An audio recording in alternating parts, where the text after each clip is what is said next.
నమస్తే, welcome to political corridor. నేను కవిత. Political కారిడార్లోకి enter అయ్యే ముందు హైలైట్స్ చూద్దాం. ఏడాదికో దసరా, ఏడాదికో ఆఫీసు. ముఖ్యమంత్రి చంద్రబాబు వినూత్న పరిపాలన. రాయలసీమ జిల్లాలో మండలి ఎన్నికల కోలాహలం. మొదలైన ఓటర్ల నమోదు ప్రక్రియ. తెలంగాణలో సర్వే రాజకీయాలు. దుమ్మెత్తి పోసుకుంటున్న అధికార విపక్షాలు. కారిడార్లోకి ఎంటర్ అయి ఈ డీటెయిల్స్ చూద్దాం.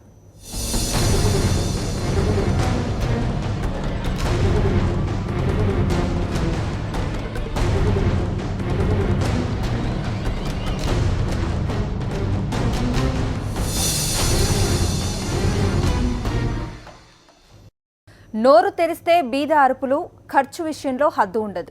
ఆంధ్రప్రదేశ్ ముఖ్యమంత్రి చంద్రబాబు నాయుడు తీరు చూస్తే ఈ విషయం స్పష్టంగా అర్థమవుతోంది. అధికారం చేపట్టి 3 ఏళ్లు కాలేదు. ఇప్పటికీ 3 చోట్ల కార్యాలయాలు ఏర్పాటు చేశారు. అన్ని చోట్ల కోట్లలో ఖర్చు. సీఎం చంద్రబాబు కార్యాలయాల ప్రహసనం. 3 ఏళ్లలో 3 ఆఫీసులు మార్చిన చంద్రబాబు. 100 కోట్ల ప్రజాధనం వృధా. తొలి ఏడాది దసరాకు హైదరాబాదులో ఆఫీస్. సెక్రటేరియట్ ఎల్ బ్లాక్ రిపేర్లకు 40 కోట్లు. ఓటుకు కోట్లు కేసుతో విజయవాడకు మారిన చంద్రబాబు. విజయవాడ నుంచే పాలనంటూ గతేడాది హడావుడి. ఈ దసరాకు వెలగపూడి ఆఫీసుకు మారిన చంద్రబాబు. 3 ఏళ్లలో 3 నివాసాలు మారిన చంద్రబాబు. లోటు బడ్జెట్ రాష్ట్రంలో లగ్జరీ పోకడలు.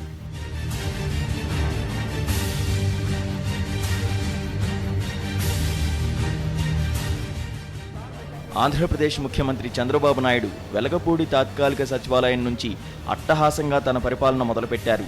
కొత్త సచివాలయం 1వ బ్లాక్లో ఏర్పాటు చేసిన సీఎం కార్యాలయం, కొత్త రాజధానిలో అట్టహాసంగా నిర్మించిన తాత్కాలిక భవనాలకు చదరపు అడుగుకు 10,000 రూపాయల వరకు ఖర్చు చేస్తున్నారు. సీఎం కార్యాలయానికి భద్రత ఎక్కువ అవసరమనే పేరుతో ఈ ఖర్చు మరింత పెంచారు. వెలగపూడి సీఎం కార్యాలయం కోసం 100 కోట్ల రూపాయలకు ఎక్కువే ఖర్చు చేసినట్టు సమాచారం. సీఎం కార్యాలయ ఏర్పాటుకు ఖర్చు తప్పదు. కానీ దేశంలో ఏ సీఎం చేయని రీతిలో చంద్రబాబు తన కార్యాలయాలకు ఖర్చు చేస్తుండడం విమర్శలకు దారితీస్తోంది. సీఎంగా ఆయన బాధ్యతలు చేపట్టి 3 ఏళ్లు కూడా కాలేదు. ఇప్పటికే ఆయన 3 కార్యాలయాలు మార్చారు. 2014 జూన్లో ముఖ్యమంత్రిగా బాధ్యతలు చేపట్టిన వెంటనే హైదరాబాద్ సెక్రటేరియట్ ఎల్ బ్లాక్లోని 7-8 అంతస్తులను కార్యాలయం కోసం వినియోగించారు. ఆఫీసు సరిగ్గా లేదని చెప్పి మరమ్మతులు చేసి అత్యాధునికంగా తీర్చిదిద్దారు. బుల్లెట్ ప్రూఫ్ గదులుగా ఏర్పాటు చేశారు.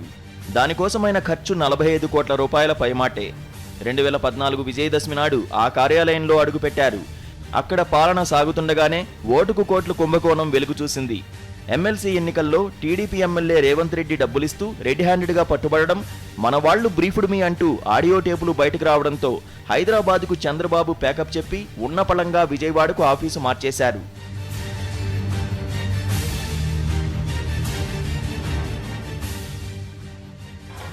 2015లో విజయవాడలో సీఎం కార్యాలయం మరొకటి సిద్ధమైంది. ఇరిగేషన్ కార్యాలయంలోని సీఎం ఆఫీస్ కోసం 40 కోట్ల రూపాయలకు పైగా ఖర్చు పెట్టారు. ఇప్పుడు తాజాగా వెలగపూడిలో కొత్త ఆఫీసులో పాదం మోపారు.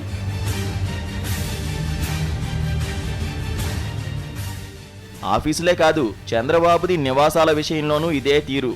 సీఎంగా బాధ్యతలు చేపట్టిన 6 నెలలకే హైదరాబాద్లో ఉన్న ఇంటిని కొత్తగా కట్టుకునేందుకు అద్దె ఇంటికి మారారు. ఆ అద్దె ఇంటి మరమ్మతులు, అద్దెకు 2 కోట్ల రూపాయలు ప్రభుత్వం చెల్లించింది. ఆ ఇంట్లో ఉన్నప్పుడే ఓటుకు కోట్లు కేసు వెలుగు చూసింది. దీంతో వాస్తు బాగోలేదని ఆ ఇల్లు మార్చేశారు. ఆ తర్వాత విజయవాడ వచ్చేశారు. అక్కడ ఉండవల్లిలో లింగమనేని వారు నిర్మించిన అక్రమ కట్టడాన్ని నివాసంగా మార్చుకున్నారు. మరోవైపు ఆయన కుటుంబం హైదరాబాద్లోని ఓ ఖరీదైన స్టార్ హోటల్లో ఉంటోంది. ఆ హోటల్ ఖర్చును ప్రభుత్వమే చెల్లిస్తోంది. ఎన్ సతీష్, ప్రిన్సిపల్ కరెస్పాండెంట్, సాక్షి న్యూస్, విజయవాడ. అనంతపురం జిల్లాలో శాసనమండలి ఎన్నికల వేడి ఊపందుకుంటోంది. పశ్చిమ రాయలసీమ పట్టభద్రుల స్థానానికి పోటీపడే అభ్యర్థుల సంఖ్య రోజురోజుకు పెరుగుతోంది. వైఎస్ఆర్సీపీ మద్దతుతో ఏపీఎన్జీఓ సంఘం ఉమ్మడి ఆంధ్రప్రదేశ్ మాజీ అధ్యక్షుడు వెన్నపూస గోపాల్ రెడ్డి రంగంలోకి దిగారు. వరుసగా రెండోసారి పోటీ చేస్తానని సిట్టింగ్ ఎమ్మెల్సీ డాక్టర్ గేయానంద్ ప్రకటించారు. పశ్చిమ రాయలసీమ గ్రాడ్యుయేట్ ఎమ్మెల్సీ ఎన్నికల్లో పోటీ చేసేందుకు బీజేపీ సిద్ధమవుతోంది.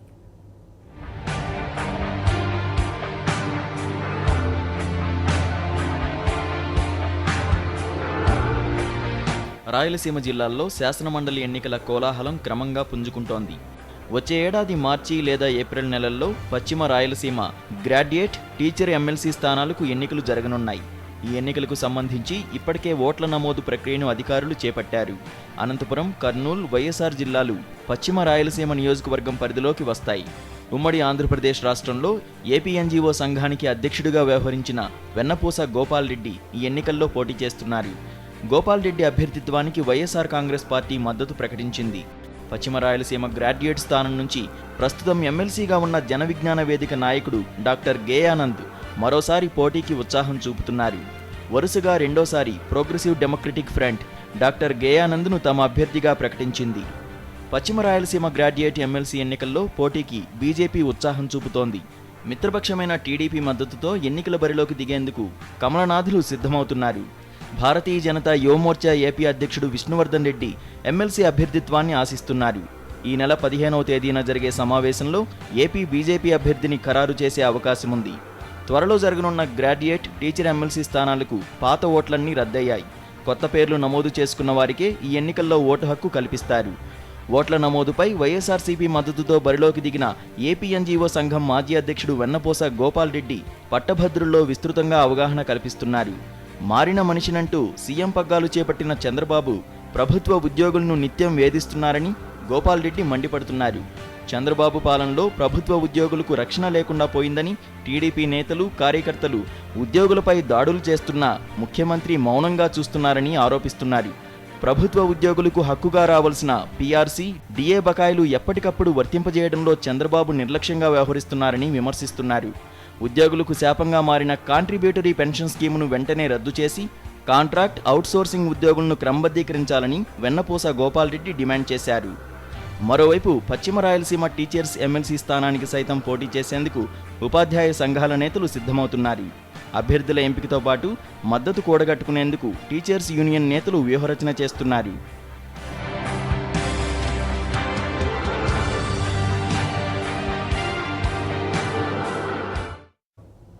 మీకు 8 సీట్లు కాదు, మీకు డిపాజిటే రాదు.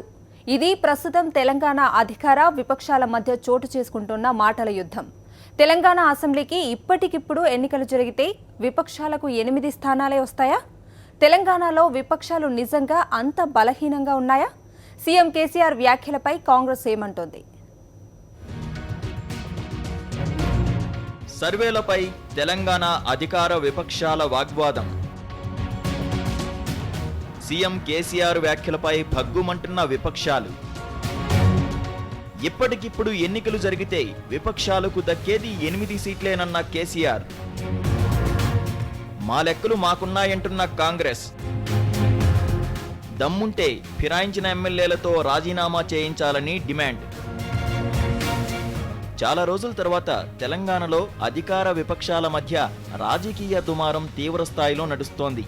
కొత్త జిల్లాల ఏర్పాటు ప్రక్రియ ప్రారంభం నుంచి రాజుకుంటున్న రాజకీయం సీఎం తాజా వ్యాఖ్యలతో మరింత ముదిరింది. దసరా పండుగ రోజున ముఖ్యమంత్రి కేసీఆర్ తన ఫామ్ హౌస్లో మైనారిటీ నేతలతో మాట్లాడుతూ కాంగ్రెస్ పై తీవ్ర విమర్శలు చేశారు. ఇప్పటికిప్పుడు రాష్ట్రంలో ఎన్నికలు జరిగితే విపక్షాలకు 8 సీట్లకు మించి రావని సీఎం కేసీఆర్ వ్యాఖ్యానించారు. తెలంగాణలో ప్రభుత్వం చేపట్టే ప్రతి అభివృద్ధి పనికి అడ్డం తగలడం రాష్ట్రంలో విపక్షాలకు అలవాటుగా మారిందని కేసీఆర్ ఆరోపించారు. కేసీఆర్ వ్యాఖ్యలపై ప్రధాన ప్రతిపక్షం కాంగ్రెస్ తీవ్రంగా స్పందించింది. సీఎం కేసీఆర్ చేయించిన సర్వే ఏంటో దాన్ని బయటపెట్టాలని డిమాండ్ చేసింది. సంక్షేమాన్ని కేసీఆర్ పూర్తిగా విస్మరించారని, ప్రకటనలకే కేసీఆర్ పరిమితమయ్యారని కాంగ్రెస్ సీనియర్ నేత కోమటిరెడ్డి వెంకటరెడ్డి ఆరోపించారు. మా లెక్క ప్రకారం ఇప్పుడు ఎన్నికలు జరిగితే హరీష్ రావు, ఈటల రాజేందర్ మినహా కేసీఆర్ కూడా గజ్వేల్లో ఓడిపోతారని అన్నారు. సర్వేపై కేసీఆర్కు నమ్మకముంటే నల్లగొండ జిల్లా నుంచి పార్టీ ఫిరాయించిన ఒక ఎంపీ, 2 ఎమ్మెల్యేలతో రాజీనామా చేయించి ఎన్నికలకు వెళ్లాలని సవాల్ విసిరారు. అదే జరిగితే 2019 ఎన్నికల్లో తాను పోటీ చేయనని కోమటిరెడ్డి వెంకటరెడ్డి స్పష్టం చేశారు. మా జిల్లాలో 3 జాయిన్ చేసుకున్నావు, కమ్యూనిస్టు, కాంగ్రెస్ ఇద్దరిని గెలిపారు. ఈ 3 సీట్లు గెలిస్తే మాలాంటి వారు నెక్స్ట్ 2019 పోటీ చేయని. ఆ 3 సీట్లు గెలిపిస్తే నువ్వు 17 మంది మినిస్టర్లు, ముఖ్యమంత్రి నువ్వు రా, నీ యంత్రాంగం నువ్వు 1000 కోట్లు తెచ్చుకో. వాటర్ మిషన్ భగీరథ పైసలు తెచ్చుకుంటావా, కాంట్రాక్టర్ల సొమ్ము తెచ్చుకుంటావా, తీసుకొని రా. ప్రజల్లో అంత, ఎందుకంటే ఇంత మోసాన్ని ఎవరు భరించలేదు. కాంగ్రెస్ ఆరోపణలపై టీఆర్ఎస్ స్పందించింది. కనీసం 8 స్థానాలు వస్తాయని ముఖ్యమంత్రి కేసీఆర్ అన్నారని, వాస్తవ పరిస్థితి అంతకంటే దారుణంగా ఉందని నల్లగొండ జిల్లాకు చెందిన ఎమ్మెల్సీ పల్లా రాజేశ్వర్ రెడ్డి అన్నారు. పిచ్చి ప్రేలాపనలు మాని, నీకు దమ్ము ధైర్యం ఉంటే డిస్కషన్ కోసం కాంగ్రెస్ కానీ తెలుగుదేశం నాయకులు రండి. అంశాల వారీగా అది వ్యవసాయ అంశం కావచ్చు, సంక్షేమం కావచ్చు, అభివృద్ధి కావచ్చు, మేము సిద్ధంగా ఉన్నాం. పిచ్చి వాగుడు కట్టిపెట్టండి, ప్రజల దగ్గర పోయి తెలుసుకోండి. ప్రజలు ఖచ్చితంగా సంతోషంగా ఉన్నారు.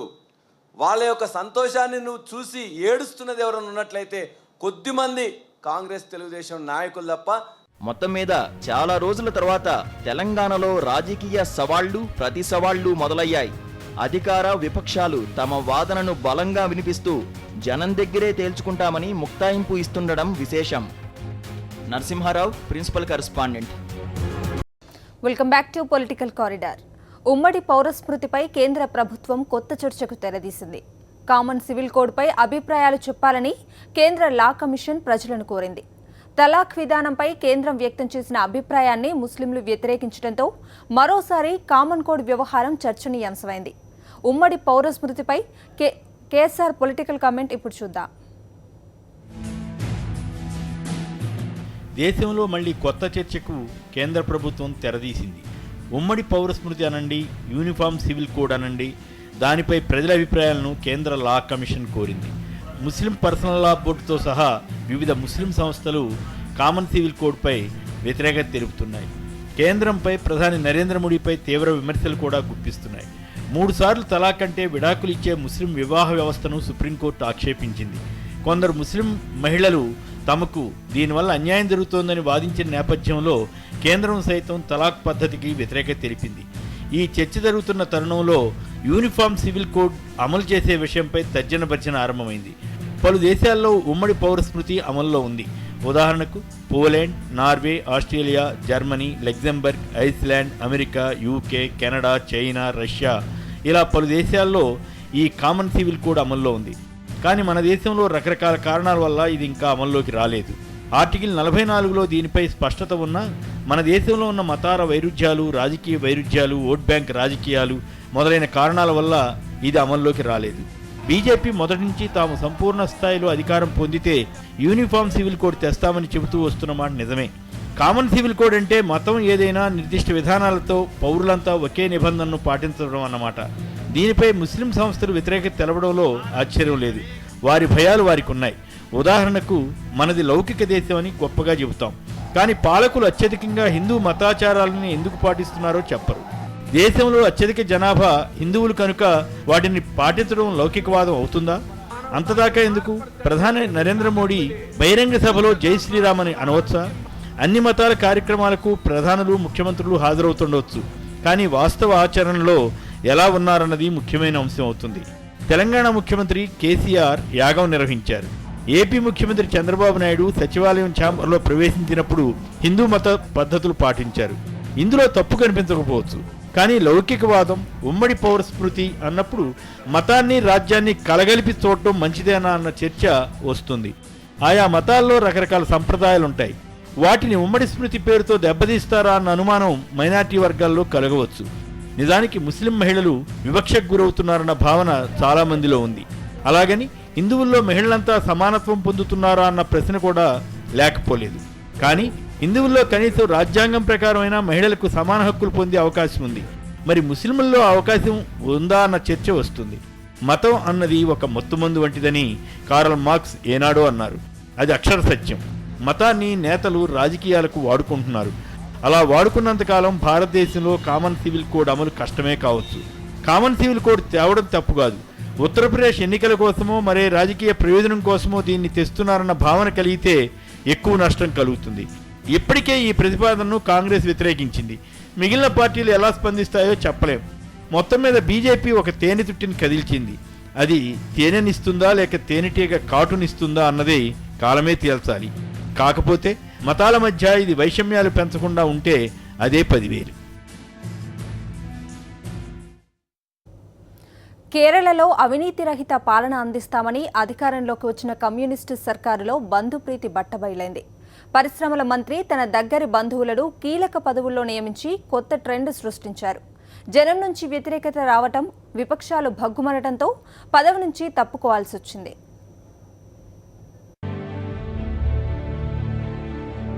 బంధుప్రీతి ఆరోపణలపై మంత్రి జయరాజన్ రాజీనామా. పరిశ్రమల శాఖను నిర్వహిస్తున్న జయరాజన్, దగ్గరి బంధువులకు కీలక పదవులు కట్టబెట్టిన జయరాజన్, బంధుప్రీతిపై భగ్గుమన్న కేరళ విపక్షాలు, తీవ్రంగా తీసుకున్న సిపిఎం నాయకత్వం. జయరాజన్ వ్యవహార శైలిని తప్పుబట్టిన సిపిఎం నాయకత్వం. 4 నెలల క్రితం కొలువుదీరిన కేరళ కమ్యూనిస్టు సర్కారులో తొలి వికెట్ పడింది. బంధుప్రీతికి పాల్పడ్డారనే ఆరోపణలపై కేరళ పరిశ్రమల శాఖ మంత్రి ఈపీ జయరాజన్ రాజీనామా చేశారు. పరిశ్రమల మంత్రి హోదాలో ఆయన తన సమీప బంధువులకు కీలక పదవులు కట్టబెట్టారనే ఆరోపణలు వచ్చాయి. దీన్ని సిపిఎం నాయకత్వం తీవ్రంగా తీసుకుంది. ఆయన ఎవరెవరికి పదవులు కట్టబెట్టారో ఆ వివరాలన్నీ కేరళ సిపిఎం నాయకత్వం పరిశీలించింది. బంధువులకు పదవులు కట్టబెట్టిన మాట వాస్తవమేనని అంగీకరించిన జయరాజన్ మంత్రి పదవి నుంచి తప్పుకుంటున్నానని ప్రకటించారు. ఆ వెంటనే సీఎం పినరాయి విజయన్కు రాజీనామా లేఖ అందజేశారు. కేరళ మంత్రి జయరాజన్ వ్యవహార శైలిపై సిపిఎం నాయకత్వం తీవ్రంగా స్పందించింది. ఆయన చేసిన పని వల్ల పార్టీ ప్రతిష్ట తీవ్రంగా దెబ్బతిందని సిపిఎం ప్రధాన కార్యదర్శి సీతారాం యేచూరి మందలించినట్టు సమాచారం. ఢిల్లీ నుంచి తాము జోక్యం చేసుకోవడానికి ముందే కేరళ నాయకత్వం సమస్యను పరిష్కరించాలని సూచించినట్టు తెలుస్తోంది. తమ పార్టీ బీజేపీ, కాంగ్రెస్ తరహా కాదని, అవినీతి ఆరోపణలకు సంబంధించి తాము సరైన నిర్ణయం తీసుకుంటామని సీతారాం యేచూరి చెప్పారు. देखिए साहब, हमारी पार्टी के अंदर जो राजनीतिक नैतिकता है उसका आधार और उसका बुनियाद अलग है और ना बीजेपी ना कांग्रेस इन तरीके की पार्टियों से बहुत भिन्न है. गलती अगर हुई तो उसको सुधारने के लिए कोई झिझक नहीं होती पार्टी में और वो निर्णय हुआ. పరిశ్రమల మంత్రి హోదాలో జయరాజన్ చేసిన నియామకాలన్నీ సీఎం కార్యాలయానికి తెలుసని, మొత్తం వ్యవహారంపై విజిలెన్స్ విచారణ జరపాలని బీజేపీ డిమాండ్ చేసింది. CM is aware all the appointments, so BJP demands a vigilance inquiry, the involvement of CM office also. Jayarajan Kerala CPM ముఖ్య నేతల్లో ఒకరు. కేబినెట్లో సీఎం తర్వాత రెండో వ్యక్తిగా ఆయనను చెప్పుకుంటారు. ఆయన నియోజకవర్గం మట్టనూరులో కేరళలో 4వ అంతర్జాతీయ విమానాశ్రయం ప్రారంభోత్సవానికి సిద్ధమవుతోంది. గతంలో క్రీడాకారిణి అంజుబాబీ జార్జియాతోనూ జయరాజన్ అమర్యాదపూర్వకంగా వ్యవహరించారనే ఆరోపణలు వచ్చాయి. అంతేకాదు, బాక్సర్ మహమ్మద్ అలీ చనిపోయినప్పుడు కేరళకు చెందిన గొప్ప క్రీడాకారుడు ఆయనని క్రీడాశాఖ మంత్రిగా జయరాజన్ సంతాపం ప్రకటించారు. తర్వాత పొరపాటైందని ఒప్పుకున్నారనుకోండి.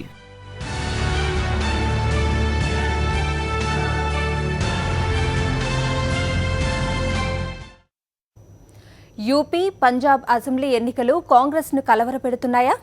సరిహద్దుల్లో నెలకొన్న ఉద్రిక్తత 2 రాష్ట్రాల రాజకీయాలను కూడా ప్రభావితం చేస్తుందనేది హస్తం నేతల భయమా? యూపీలో మాదిరే పంజాబ్లోనూ రాహుల్ గాంధీ కిసాన్ మహాయాత్ర చేపడతారా? పంజాబ్లో కాంగ్రెస్కు ఆమ్ ఆద్మీ పార్టీతో ముప్పు పొంచి ఉందా?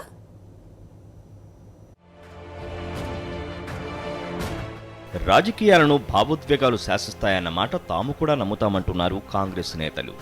పాకిస్తాన్తో మన దేశ సంబంధాలు దెబ్బతిని సరిహద్దులో ఉద్రిక్త పరిస్థితులు నెలకొన్న పరిణామాలు 5-6 నెలల్లో జరగనున్న ఉత్తరప్రదేశ్, పంజాబ్ రాష్ట్రాల అసెంబ్లీ ఎన్నికలను ప్రభావితం చేస్తాయని హస్తం నేతలు అంగీకరిస్తున్నారు.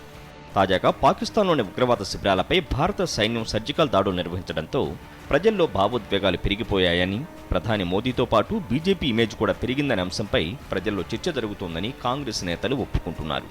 పంజాబ్లో 5 ఏళ్ల అకాలీదళ్, బీజేపీ ప్రభుత్వ పనితీరుపై ప్రజల్లో వ్యతిరేకత ఉందని, అక్కడ మాజీ సీఎం అమరేంద్ర సింగ్ నాయకత్వంలో సమర్థ ప్రతిపక్షంగా ఉందని గుర్తు చేస్తున్నారు. ఇక్కడ కాంగ్రెస్ గెలుపు అవకాశాలను Aam Aadmi party గండికొట్టనుందంటూ opinion poll సర్వేలు వెల్లడిస్తుండటం హస్తం పెద్దలను తీవ్రంగా కలవరపరుస్తోంది. పంజాబ్లో కాంగ్రెస్ కంటే ఆమ్ ఆద్మీ పార్టీకి గెలుపు అవకాశాలు ఎక్కువన్న అంచనాలతో హస్తం నేతలు అప్రమత్తమయ్యారు. యూపీలో పార్టీని బలోపేతం చేసేందుకు నెలపాటు కిసాన్ మహాయాత్ర చేసిన కాంగ్రెస్ ఉపాధ్యక్షుడు రాహుల్ గాంధీ ఇప్పుడు పంజాబ్లోనూ అలాంటి యాత్రనే నిర్వహిస్తారని పార్టీ వర్గాలు అంటున్నాయి. యూపీ, పంజాబ్లో కాంగ్రెస్ గెలుపు వ్యూహాలు రూపొందిస్తున్నది పాపులర్ ఎలక్షన్ స్ట్రాటజిస్ట్ ప్రశాంత్ కిషోరే. అధికార పార్టీ అకాలీదళ్, బీజేపీ కూటమితో పాటు ఆమ్ ఆద్మీ పార్టీని టార్గెట్ చేసేలా కాంగ్రెస్ వ్యూహాలకు ప్రశాంత్ కిషోర్ పదును పెడుతున్నట్లు సమాచారం. పంజాబ్లో 10 ఏళ్లుగా ప్రతిపక్షంలో ఉన్న తాము ఈ దఫా అధికారంలోకి రాకపోతే జాతీయ స్థాయిలోనూ మరింత నష్టపోతామని కాంగ్రెస్ నేతలు అంగీకరిస్తున్నారు. ఉత్తరప్రదేశ్లోనూ కాంగ్రెస్ ఈ దఫా జీవన మరణ పోరాటం చేస్తోంది. పంజాబ్తో పోల్చితే యూపీలో కాంగ్రెస్ ఉనికి నామమాత్రమే. ఈ రెండు రాష్ట్రాల్లో రాజకీయాలను 4 పార్టీలు ప్రభావితం చేస్తున్నాయి. పంజాబ్లో అధికార అకాలీదళ్ బీజేపీ కూటమి, 2వ స్థానంలో కాంగ్రెస్, 3వ స్థానంలో ఆమ్ ఆద్మీ పార్టీ, 4వ స్థానంలో బీఎస్పీ ఉండగా యూపీలో సమాజ్వాదీ అధికారపక్షం కాగా బీఎస్పీ ప్రతిపక్షంగా ఉంది. పార్లమెంట్ ఎన్నికలను స్వీప్ చేసి బీజేపీ జోష్లో ఉండగా కాంగ్రెస్ పూర్తిగా నీరుగారిపోయింది. అతిపెద్ద రాష్ట్రమైన యూపీలో కాంగ్రెస్ ఉనికి కోల్పోతే పార్టీ పరిస్థితి మరింత దిగజారుతుందనే ఆందోళనతోనే సోనియా కుటుంబం ఈ రాష్ట్రంపై దృష్టి సారించింది. ఎన్నికల ప్రచారాన్ని సోనియా గాంధీ ప్రారంభించగా తాజాగా సుమారు నెల రోజుల పాటు రాహుల్ కిసాన్ మహాయాత్ర చేపట్టి కాంగ్రెస్ ఇమేజ్ పెంచే పనిచేశారు. యూపీలో తమ పార్టీకి ఎలాగూ గెలుపు అవకాశాలు లేవని, తమది 4వ స్థానమే అని హస్తం నేతలు ఒప్పుకుంటున్నారు. యూపీలో హంగ్ అసెంబ్లీ వస్తే తమది కీలక పాత్ర అవుతుందన్నది వారి అంచనా. అందుకే కాంగ్రెస్ తమ ఎలక్షన్ స్ట్రాటజిస్ట్ ప్రశాంత్ కిషోర్ వ్యూహాల మేరకు యూపీలో ప్రచార కార్యక్రమాలు ముమ్మరం చేస్తోంది. అందులో భాగంగానే ప్రియాంక గాంధీ తన సోదరుడు రాహుల్ మాత్రే యూపీలో యాత్రలు చేపట్టనున్నారు. ఆనవాయితీకి భిన్నంగా యూపీలో సీఎం అభ్యర్థిని కూడా ప్రకటించామని, రాష్ట్ర జనాభాలో 10% ఉన్న బ్రాహ్మణుల ఓట్లు దక్కించుకోవడమే టార్గెట్గా ఢిల్లీ మాజీ సీఎం షీలా దీక్షిత్ను సీఎం అభ్యర్థిగా ప్రకటించి తమ పార్టీ ప్రయోగం చేస్తోందంటున్నారు కాంగ్రెస్ నేతలు. తమ వ్యూహాలు ఎత్తుగడలు ఫలించాలంటే సాధారణ పరిస్థితిలో ఎన్నికలు జరగాలని, పాకిస్తాన్తో యుద్ధం వస్తుందనే ఉద్రిక్త వాతావరణంలో ఎన్నికలు జరిగితే మాత్రం ఫలితాలు తమ అంచనాలకు భిన్నంగా ఉంటాయనేది హస్తం నేతల కలవరం. Sunil, principal correspondent. ఇవి political corridor updates. Next 4th estate చూద్దాం. Stay tune to Sakshi news.